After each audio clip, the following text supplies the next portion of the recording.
Okay, I'm a little late to the game, but my first video, I plan on doing a little repair to this Commodore 64 I got off of eBay. Hear it not sounding too good. I think the description said unknown as is. Usually that means it's broken. Well, all the stuff I bought from eBay. Ooh, that doesn't sound good. That is a screw. Could be from the motherboard then. Take a look here. This one seems to, case isn't connected there. It's dirty. Foot missing. Other than that, it's missing a label. It's not too badly damaged, but you can still hear rattling in there. What was that?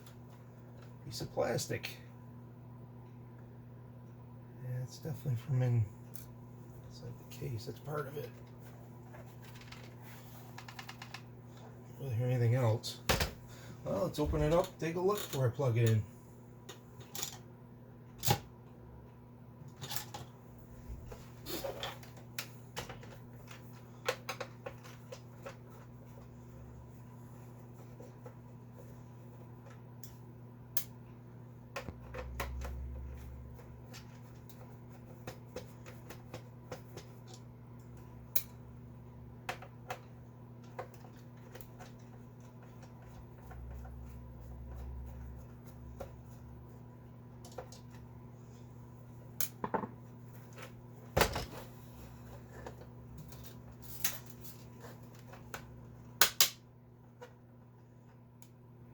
Still got the heat shield in here. That's completely worthless.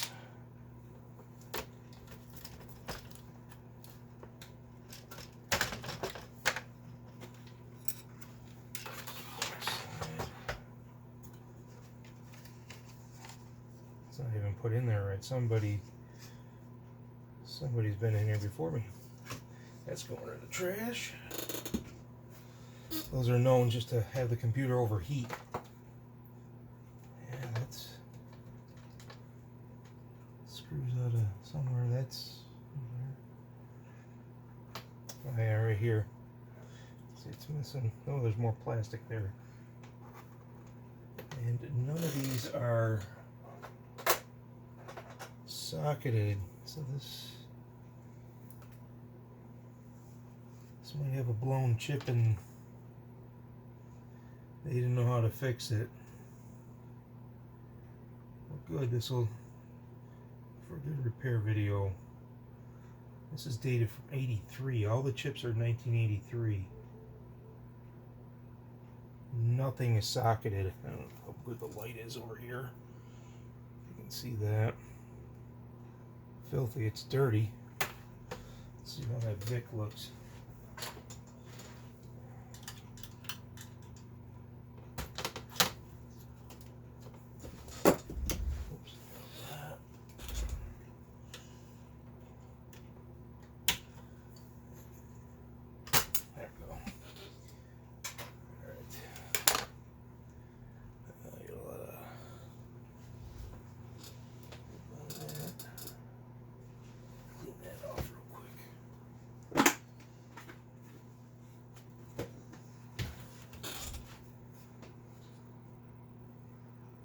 That's an '83 too. That's socketed ceramic.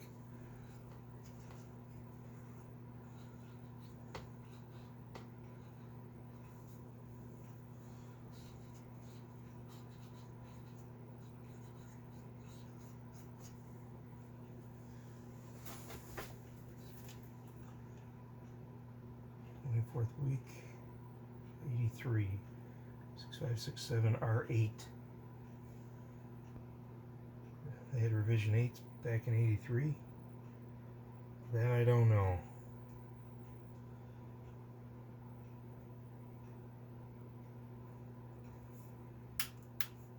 That one's not even soldered. shield. Probably have to take the heat shield off. The only thing socketed is that VIC chip. Well, let me get that plastic out. Well, let's give it the smoke test, I guess, before I see how much I got to take apart. Dust bunnies come out of it.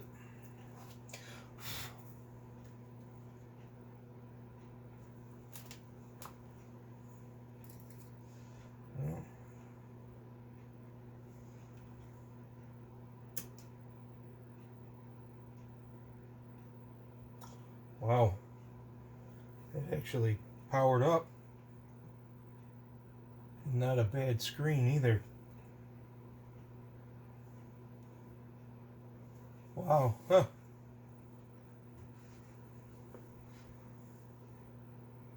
Huh. Well, let's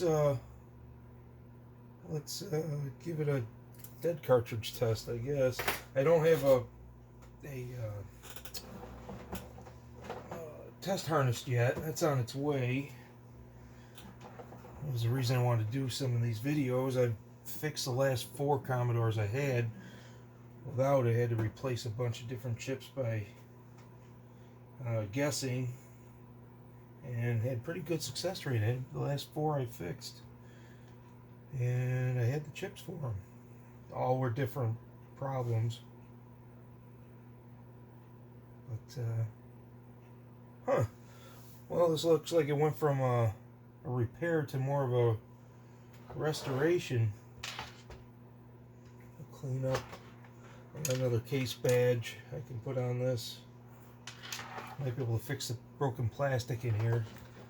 Yeah, the one is, I can see, it's from the small tab here in the back. These other 2 are good. That screw came from here. Yeah, let's do the dead test. I got a dual diagnostic on this one. This is 586220. I get a bunch of errors because I don't have the harness hooked up, but maybe it'll tell me if I got any bad memory chips.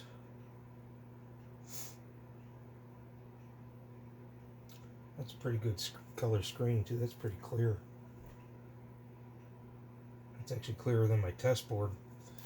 I went through and I desoldered all these logic chips on the test board and put sockets in and put them all in. Now I have a board that I can, if I take a logic chip out, I can test it, which is real handy. Yep.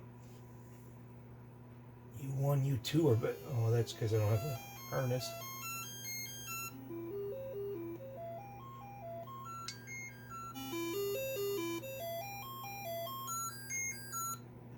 Wow, the SID chip works too. That's the sound chip that you just heard.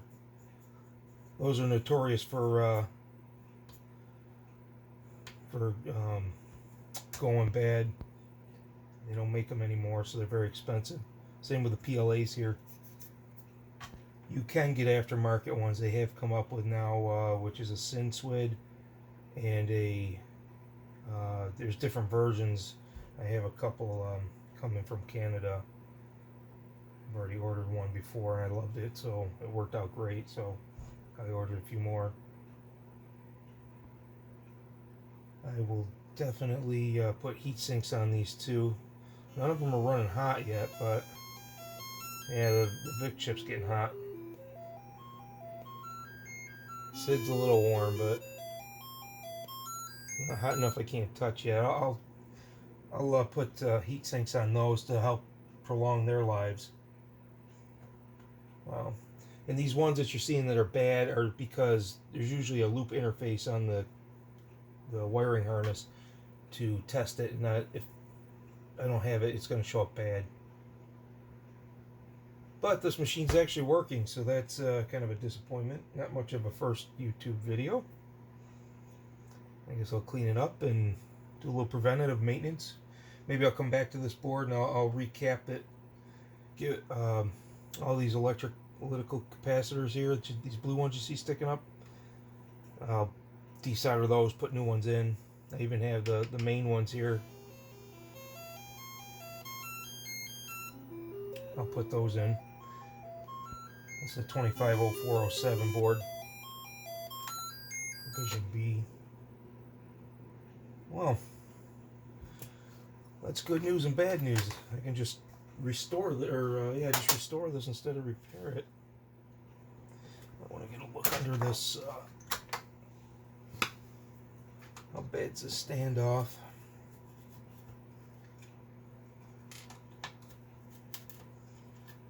Can I just super glue that? Not a big deal if I can't. I just won't use that screw. It's down in the middle, bottom middle, so there's not much force there. Usually you get the force plugging in and out of your power, your video, and cassettes. So it's important to have them all up along here on the side. Over here.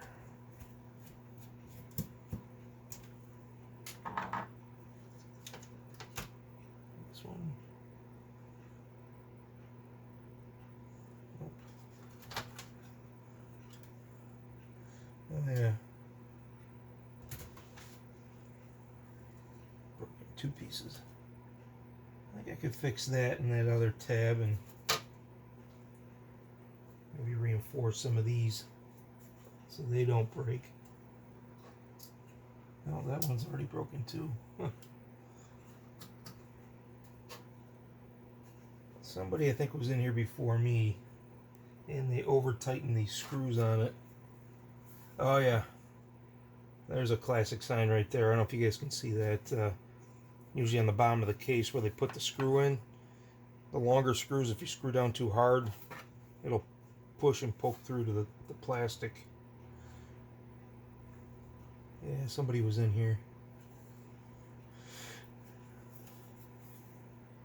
I don't know where they would have been. It's running fine. It's in really good condition.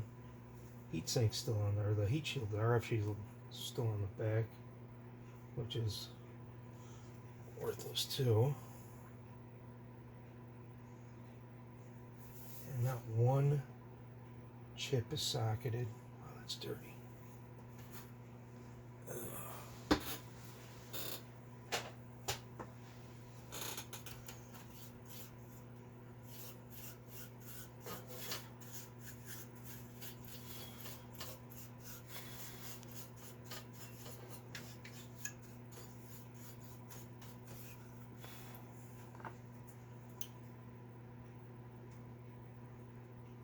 Well, alright. I guess that's going to be a real quick first YouTube video of not really much of anything. So, I'm going to end this here. I don't think you guys will need to watch me put this back together and glue stuff up. I will come back to this board maybe with and do a recapping then. Yeah. Thanks for watching.